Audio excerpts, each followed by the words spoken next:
And finally, a report from the Cannes Film Festival. NDTV's Nupur Tiwari caught up with the talented actress Nandita Das.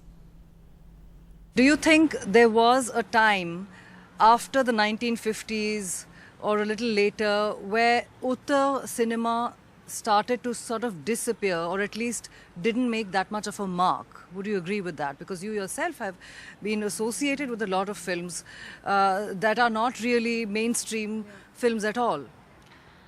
It's not just the 50s, because in 50s I don't think the demarcation between sort of more mainstream and auteur or whatever, art cinema or parallel, whatever we call it, was there. I mean, how do you slot a Guru Dutt film or a Bimal Roy film or a Satyajit Ray film? They were box office at that time. It was not just the box office, but they were popular films that people came to see. There were songs, there were beautiful images, there were love stories, and yet they had much more. It was rooted. There was a context. There was a social consciousness about the subject. So it was layered. It was complex.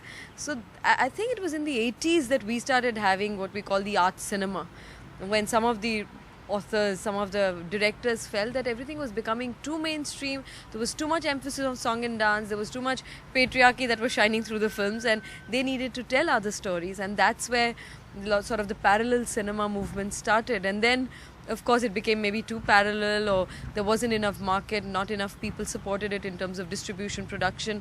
And then now what we have is the middle of the road and multiplex. And I think finally they are all labels. When you say something is right for world cinema, what do we really mean?